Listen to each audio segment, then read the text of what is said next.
Angle of intersection of to curves.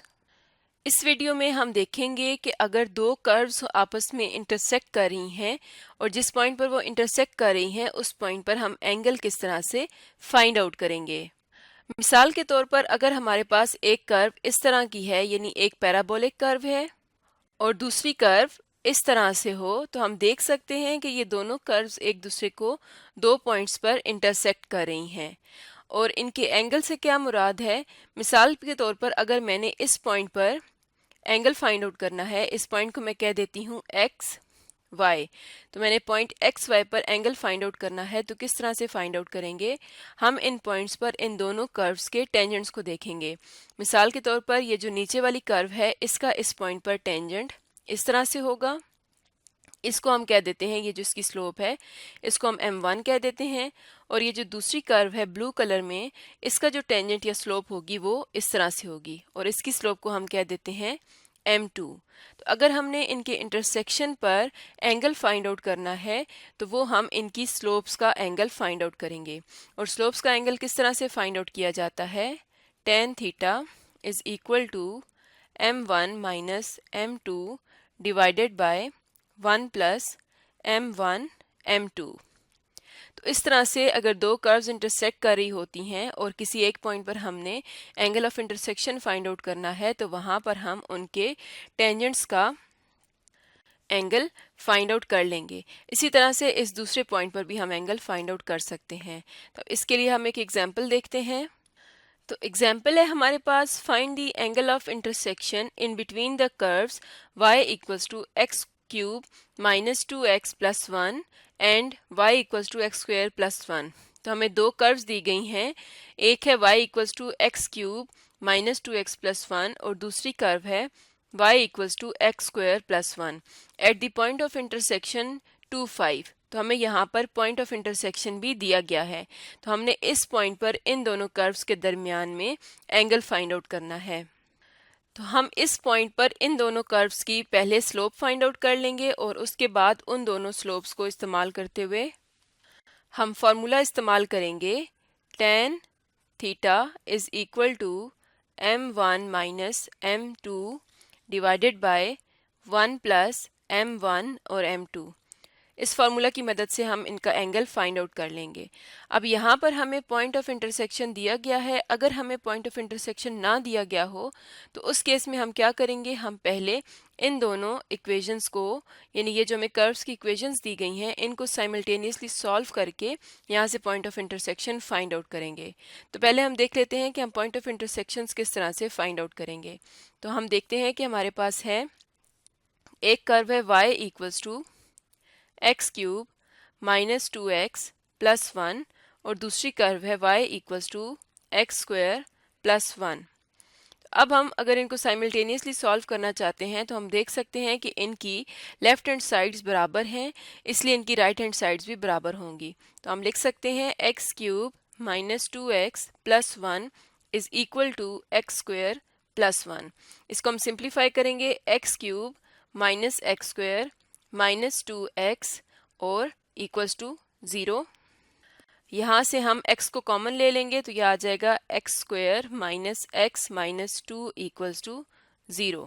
इसको अब हम सॉल्व कर लेते हैं, तो यहाँ से आ जाएगा x equals to 0, x square minus x minus 2 equals to 0। तो इस क्वाड्रेटिक इक्वेशन को जब हम सॉल्व करेंगे तो यहाँ से हमारे पास आ जाएगा x square minus 2x plus 1 x minus 2 equals to 0। तो पहली दो टर्म्स में से x कॉमन ले लेते हैं, x माइनस 2 आ जाएगा, प्लस यहाँ से 1 कॉमन लेंगे तो x माइनस 2 इक्वल्स टू 0। इसको हम फर्दर सॉल्व करेंगे तो यह आ जाएगा x माइनस 2 कॉमन ले लेंगे, x प्लस 1 इक्वल्स टू 0। तो यहाँ से भी हमारे पास दो सॉल्यूशंस आ गए, x इक्वल्स टू 2 और x इक्वल्स टू -1। तो इन इक्वेशंस को सॉल्व करने से हमारे पास तीन सॉल्यूशंस आए हैं, x इक्वल्स टू 0, -1 और 2। अब x की इन तीनों वैल्यूज के लिए हम y की वैल्यूज को फाइंड आउट कर लेंगे। तो जो हमारे पास इक्वेशंस थी इनमें से किसी एक में हम x की तीनों वैल्यूज को पुट कर लेंगे। तो हम इस इक्वेशन में पुट करते हैं y equals to x square plus 1। तो यहाँ पर मैं लिखती हूँ y equals to x square plus 1। जब हम x को 0 लेंगे तो y की वैल्यू आ जाएगी 0 प्लस 1 1। तो हमारे पास एक पॉइंट ऑफ इंटरसेक्शन आ गया 0 और 1। जब हम x को -1 लेंगे तो y आ जाएगा, -1 का स्क्वायर लेंगे 1 आ जाएगा, 1 प्लस 1 2। तो यहाँ से हमारे पास दूसरा पॉइंट ऑफ इंटरसेक्शन आ गया -1 और 2। जब हम x की वैल्यू 2 लेंगे, 2 यहाँ पर पुट करेंगे, 2 2 ज़र 4 प्लस 1 5। तो y की वैल्यू आ जाएगी 5। इसका मतलब है कि हमारे पास एक और पॉइंट ऑफ इंटरसेक्शन आ गया है 2 और 5। इस तरह से हम पॉइंट ऑफ इंटरसेक्शंस को फाइंड आउट करेंगे। अब क्वेश्चन में हमें कहा गया है कि हमारे पास जो पॉइंट ऑफ इंटरसेक्शन है वो 2 5 है और इस पर हमने एंगल फाइंड आउट करना है, यानी हमने इस पॉइंट पर एंगल फाइंड आउट करना है। तो इस पॉइंट पर पहले हम इन दोनों कर्व्स की स्लोप्स को फाइंड आउट कर लेंगे। तो एक कर्व थी y equals to x cube minus 2x plus 1। इसकी स्लोप फाइंड आउट करने के लिए हम इसका पहला डेरिवेटिव लेंगे, तो ये आ जाएगा dy by d x is equal to 3x square minus 2। और इस पॉइंट पर जब हम इसकी स्लोप फाइंड आउट करेंगे तो हम लिखेंगे dy by d x at 2 5। तो इसका मतलब ये है कि जहाँ पर x होगा वहाँ पर हम 2 पुट करेंगे और अगर y होगा तो उसकी जगह पर हम 5 पुट करेंगे। तो यहाँ पर 3x की जगह पर 2 पुट करेंगे, 2 का स्क्वायर माइनस 2। यहाँ पर y नहीं है इसलिए y की वैल्यू हम पुट नहीं करेंगे। इसको हम सिंप्लीफाई कर लेंगे, 2 का स्क्वायर 4, 4 3 ज़र 12 और 12 माइनस 2 10। इसको हम m1 कह देते हैं जो कि पहली कर्व की स्लोप आ गई। इसी तरह से जो दूसरी कर्व थी वो थी y equals to x square plus 1। इसका डेरिवेटिव ले लेते हैं ताकि इसकी स्लोप भी हम फाइंड आउट कर लें। तो ये आ जाएगा 2x और पॉइंट हमें दिया गया है 2 5। तो इस पॉइंट पर हम स्लोप फाइंड आउट करेंगे, dy by d x at point 2 5।